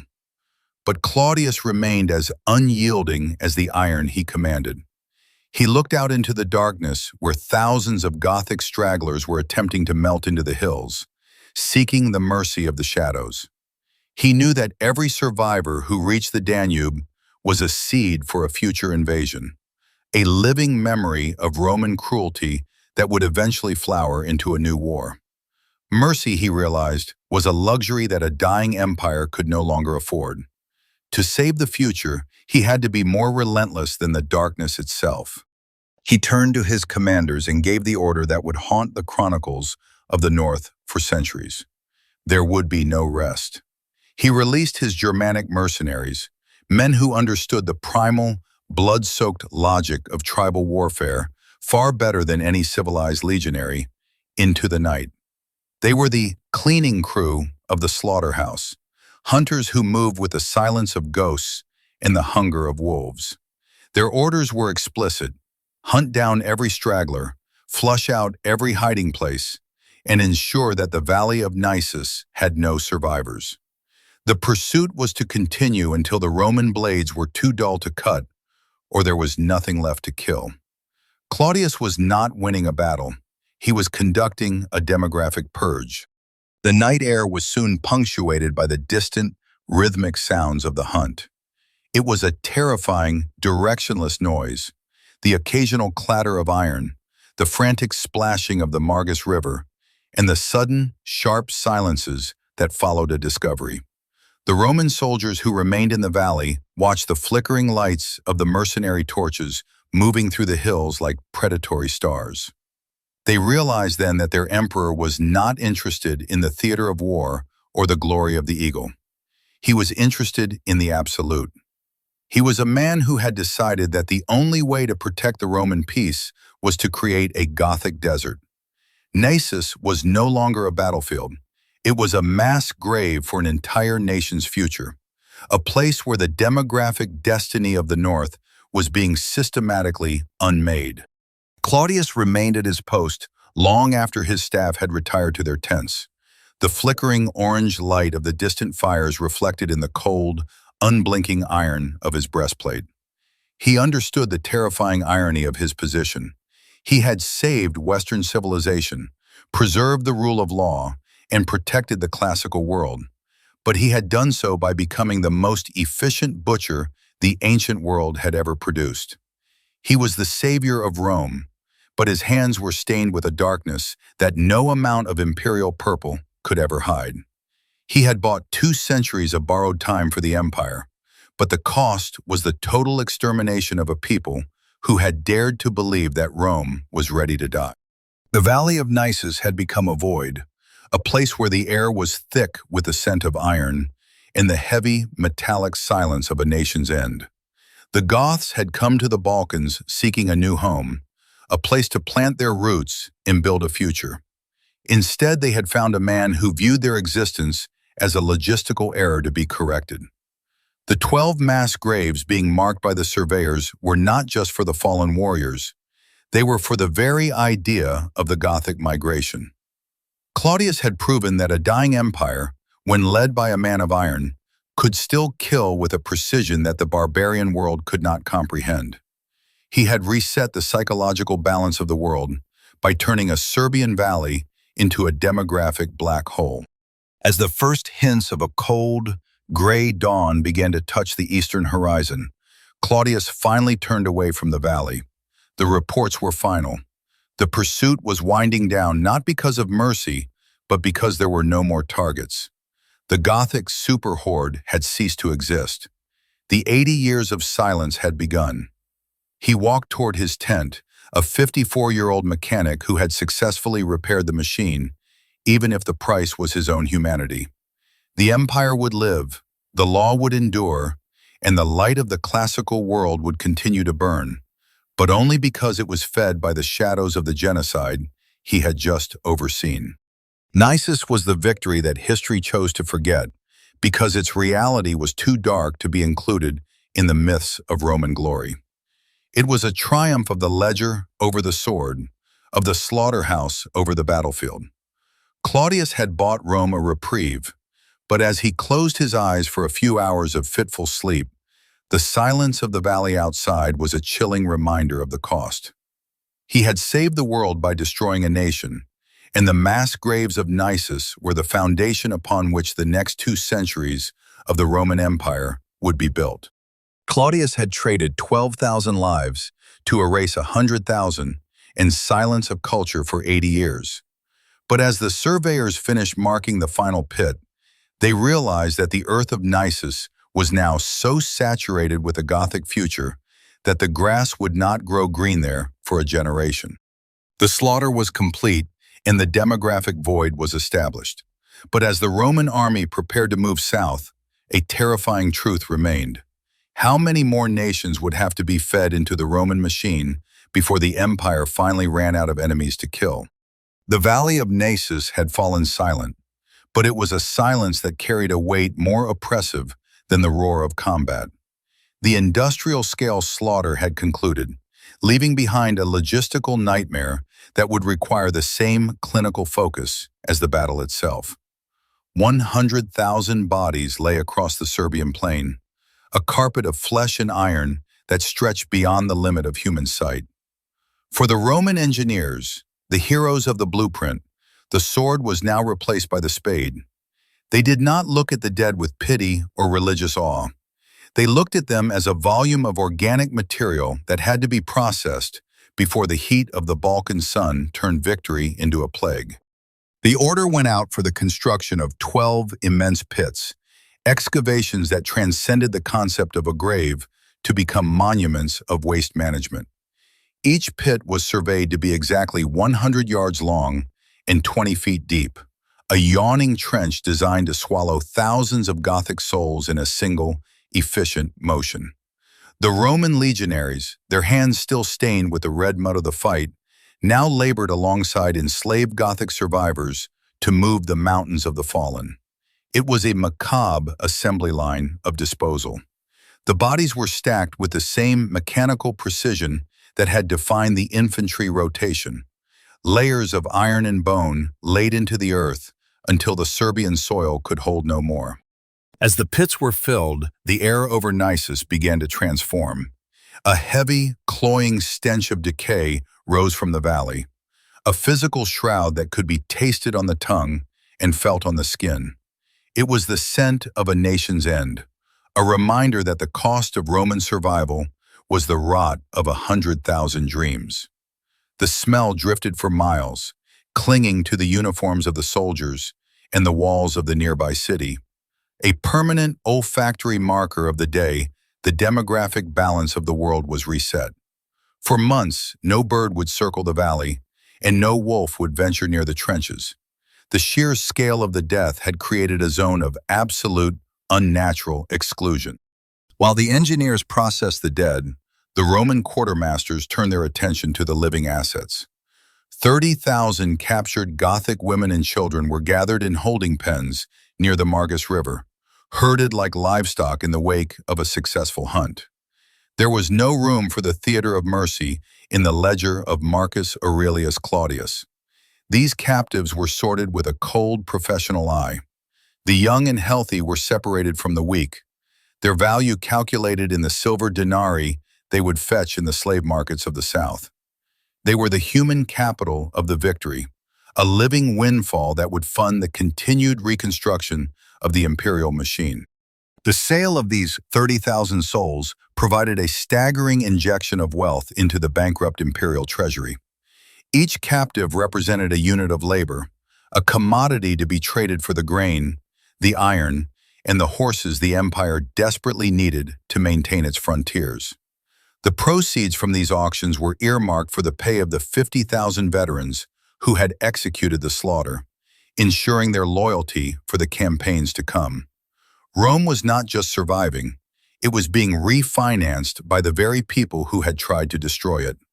The Gothic migration, which had begun as a quest for a new home, had ended as a fiscal stimulus for the superpower it intended to replace. Beyond the human assets lay the wreckage of the Gothic world, 2,000 heavy supply wagons. These wagons, which had carried the grain, the tools, and the history of the Thervingi and Gruthungi, were now subjected to a systematic looting. Roman soldiers moved through the wreckage with the efficiency of scavengers, stripping away every scrap of seasoned oak, every iron fitting, and every hidden cache of gold or silver. What could not be carried away was piled into great mounds and set ablaze. The night sky over Naissus was illuminated by 2,000 pyres, the smoke of the Gothic past rising to mingle with the stench of the Gothic dead. The auction of the wagon contents turned the frontier cities into bustling marketplaces of plunder. Stolen Roman goods, captured Gothic crafts, and the livestock of a nation were sold to the highest bidder, the silver flowing back into the hands of the state. This was the great harvest of Naissus, a moment where the crisis of the 3rd century was briefly paused by a mountain of stolen wealth.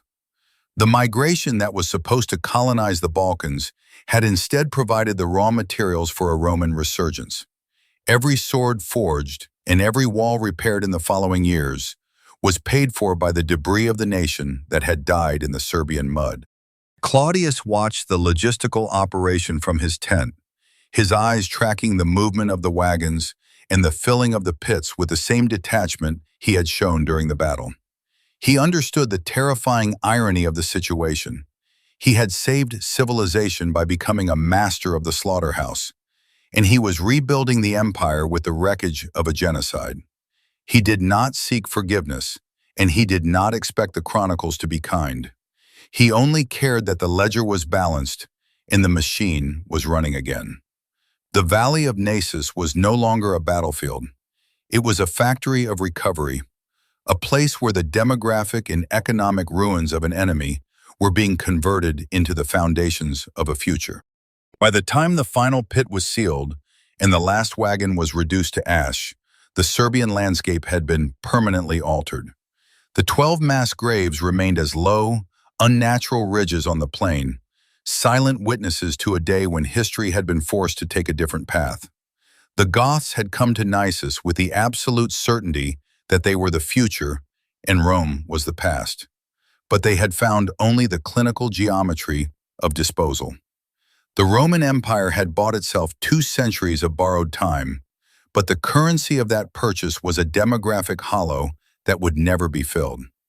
The light of the classical world continued to burn, but it was a light fueled by the shadows of the 12 pits. The great harvest was complete, and the Roman machine prepared to move south, leaving behind a valley of silence and the lingering scent of decay. The soldiers were paid, the treasury was full, and the Gothic threat had been erased for a generation. But as the last Roman column marched out of Naissus, the survivors of the military elite realized a haunting truth. They had not just won a battle, they had established a new, brutal precedent for survival. The empire had proven that it could still kill on an industrial scale, and that its recovery was built not on law or justice, but on the systematic processing of the lives of its enemies. The migration of 320,000 people had been reduced to a fiscal windfall and 12 long ridges in the dirt. But as the Roman army marched away, one question remained. How many more nations would have to be converted into silver before the empire finally ran out of graves to fill? The industrial-scale slaughter at Naissus had achieved its objective, but the victory carried a microscopic poison that the Roman engineers could not bury in their pits. The air over the Serbian valley, thick with the cloying scent of 100,000 decaying dreams, had become a lethal atmosphere. The plague, a silent scavenger that had been hollowed out the empire's population for decades, finally found its way into the victorious Roman camps. It moved through the ranks with a chilling indifference, striking the men who had just survived the largest barbarian invasion in history. For the soldiers, it was a terrifying irony. They had broken the Gothic tide with iron and discipline, only to be dismantled by an invisible enemy that did not care for their bronze shields or their veteran status. At the center of this new, silent battlefield stood the leather tent of Marcus Aurelius Claudius. The 54-year-old career soldier, the master mechanic who had rebuilt the Roman machine in the mud of the Balkans, was finally reaching his own breaking point. The strain of the 6-week campaign, the sleepless nights of tactical calculation, and the toxic air of the mass graves had stripped away his physical resilience. The fever arrived not as a sudden strike, but as a slow, creeping fire that clouded his vision and turned his iron resolve into a weary delirium. The man who had personally drilled 53,000 men into a clinical instrument of death now found himself a prisoner of his own failing biology, his skin burning with a heat that no Balkan autumn could cool. Even as the emperor lay dying, the machinery of state he had revived continued to function with a cold, terrifying momentum. The news of the slaughter at Naissus had rippled across the frontiers with the speed of a shockwave, carrying a message that the barbarian world was not prepared to hear. The Roman lion was not a ghost. It was still capable of systematic extermination.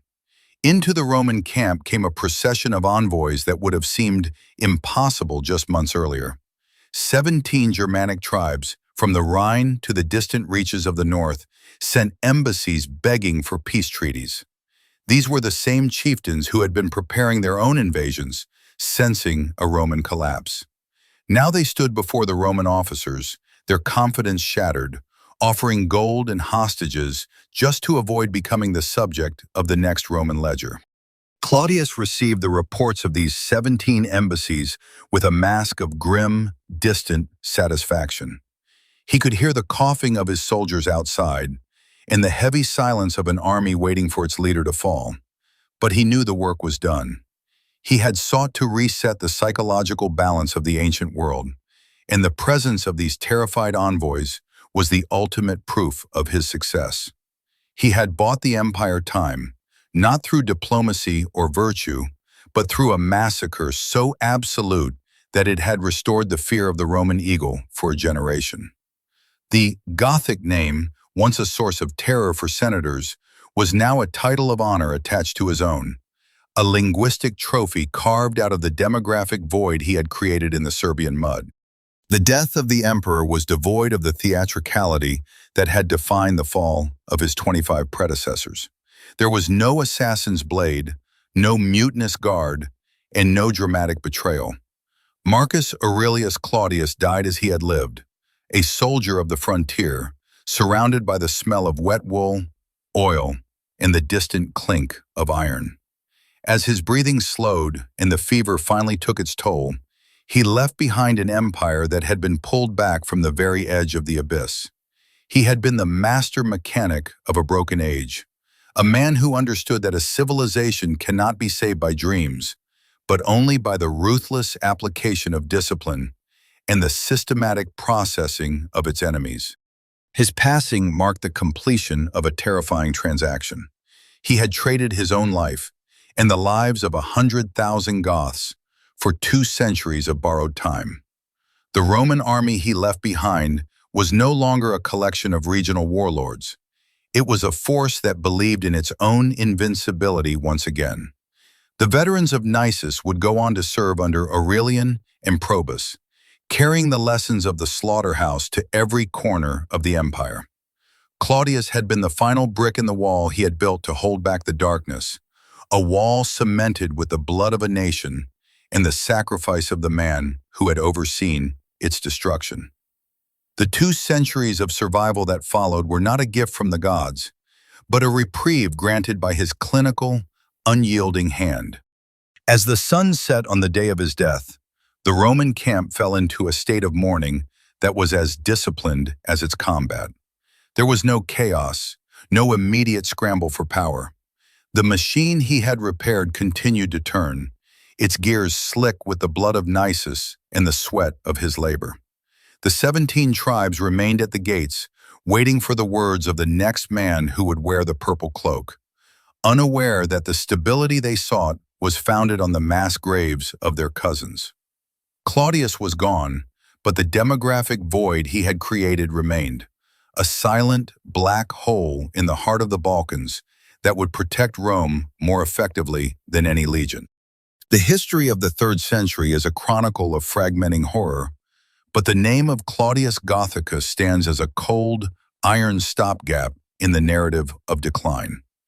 He was the butcher who saved the classical world, the man who proved that a dying superpower could still kill with an industrial precision that defied the imagination.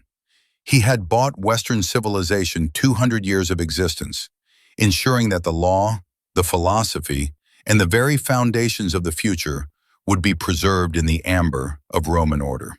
He had done what was necessary, and in doing so, he had ensured that the world would have the luxury of forgetting the price he had paid in the Serbian mud.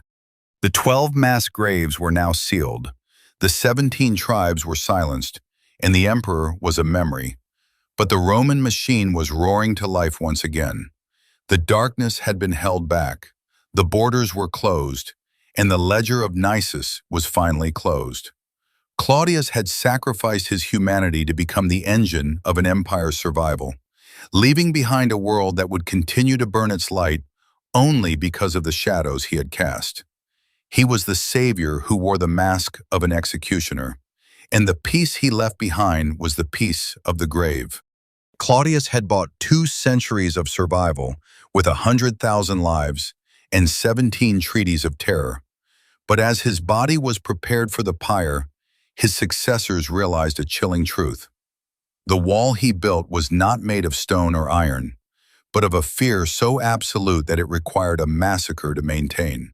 If one man could save an entire civilization by becoming its most efficient butcher, what happens to that civilization when it finally runs out of men who are willing to trade their souls for a few more years of borrowed time? The Serbian valley of Naissus eventually fell into a profound, unnatural silence, but the air remained heavy with the transaction that had just been completed. This was not the silence of peace, but the quiet of a ledger that had been balanced with the lives of 100,000 people. 2 centuries of stolen time had been bought that day, a reprieve for a civilization that had been standing on the very precipice of total annihilation. This time was not a gift from the heavens, nor was it the result of a sudden resurgence of Roman virtue or justice. It was a commodity purchased in the cold, systematic efficiency of a slaughterhouse, paid for in a currency of blood and iron that history would eventually choose to forget because the truth was too dark to be carved into the marble of a triumphal arch. As the years began to layer over the battlefield, the 12 immense pits that had swallowed the Gothic nation slowly sank into the earth. The Serbian grass grew tall and thick, fed by the demographic future of an entire people, until the long, unnatural ridges of the mass graves became mere ripples in the landscape. The indifferent silence of the world moved on, and the memory of the industrial-scale slaughter began to fade from the conscious mind of the empire. But beneath the feet of the farmers and the hooves of the passing cavalry, the foundation of the next 2 centuries remained. The stability of the 4th and 5th centuries, the reign of Constantine, and the eventual Christianization of the West all rested upon that hidden carpet of Gothic bones. The Roman Empire did not find salvation in the prayers of its priests or the debates of its senators. It found it in the clinical application of mass death. This is the terrifying, ultimate irony of the human story. The light of the classical world, the preservation of its law, the survival of its philosophy, and the birth of its medieval successor were all kept burning only by the shadows cast by a genocide. Every legal code compiled in the coming centuries, every manuscript of Aristotle or Virgil copied by a monk in a quiet scriptorium, and every cathedral that rose toward the heavens owed its existence to the day Marcus Aurelius Claudius decided to stop being a man and start being a machine. The reprieve granted at Naissus allowed the empire to breathe, to reorganize, and to reinvent itself. It provided the breathing room for Diocletian to restructure the administration and for the Roman law to be refined into the codes that would eventually form the bedrock of modern justice. Without the demographic void created in that Serbian valley, the Gothic tide would have swallowed the Balkans by the year 270, and the darkness would have fallen 3 centuries early. There would have been no late Roman stability, no transmission of classical knowledge to the future, and no bridge between the ancient world and the Renaissance. The very foundations of Western civilization were cemented with the red mud of the slaughterhouse. Yet history is a selective narrator, and it chose to bury Naissus under a shroud of obscurity. The victory was too absolute, its methods too clinical, and its reality too devoid of the theater of heroism to be celebrated as a glorious triumph. It was a victory of the butcher, not the champion. The empire preferred to remember the grand speeches and the noble sacrifices rather than the rhythmic whistle of 9 million arrows and the hydraulic press of the shield wall. The mass graves were left to sink into the Serbian soil, and the name of Claudius Gothicus became a footnote in the long chronicle of emperors, a dark stopgap in the narrative of decline that few cared to examine too closely. The peace at Naissus was not a gift of divine favor. It was a reprieve granted by a monster who wore a purple cloak. Claudius had understood that a dying superpower cannot afford the luxury of a soul. He had looked at the fragmenting horror show of his era and decided that the only way to save the ghost of Rome was to become more terrifying than the ghosts themselves. He had turned the Roman military into a factory of death, ensuring that the light of the Mediterranean would continue to flicker for another 200 years, even if the fuel was the systematic extermination of his enemies. He was the master mechanic of the collapse, the man who repaired the world by breaking his own humanity. As the centuries passed and the Western Empire finally reached its inevitable end in the late 5th century, the time bought at Naissus had been spent. But by then the work was done. The law had been preserved, the philosophy had been recorded, and the seeds of the future had been planted in the ruins of the past. The bridge had held long enough for the survivors to cross. The demographic black hole in the Balkans had served its purpose, acting as a silent, invisible shield for generations of Romans who never knew the name of the valley where their future had been purchased. The grass at Naissus was green, the rivers ran clear, and the pits were forgotten, but the bones remained. We live in a world defined by the echoes of that Serbian valley. Our legal systems, our languages, and our very understanding of the classical past are the dividends of that dark investment. It is an uncomfortable truth that the high culture and the enduring order we celebrate were salvaged from the wreckage by a man who saw no difference between a battle and a mass execution. The Roman Empire did not survive because it was right. It survived because it was willing to be more efficient in its cruelty than the world that sought to replace it. The light of civilization was not a flame tended by saints, but a fire kept alive by the shadows of a genocide. Marcus Aurelius Claudius, the soldier of the frontier, the man of iron and oil, had achieved the impossible. He had stopped the landslide. He had rebuilt the machine. He had bought 2 centuries of existence for a world that was ready to die. He died in the stench of the pits he had ordered dug, a victim of the very air he had poisoned to save the state. He left behind a world that would continue to grow and evolve, a world that would eventually forget him, but a world that would only exist because he was willing to become the butcher of Naissus. The ledger of history is finally closed. The pits are level with the plain, and the Roman sun has long since set. But as the modern world looks back at the foundations of its own order, a chilling contradiction emerges. If the preservation of our entire civilization required the clinical extermination of 100,000 souls in a single afternoon, does the light we enjoy today truly belong to us, or is it still the property of the shadows? The Roman Empire bought 200 years of borrowed time with the bones of a nation. But as the grass finally covers the last of the 12 pits, the ultimate question remains: what happens to a civilization when it forgets that its very existence was founded not on the wisdom of its philosophers, but on the systematic efficiency of its mass graves?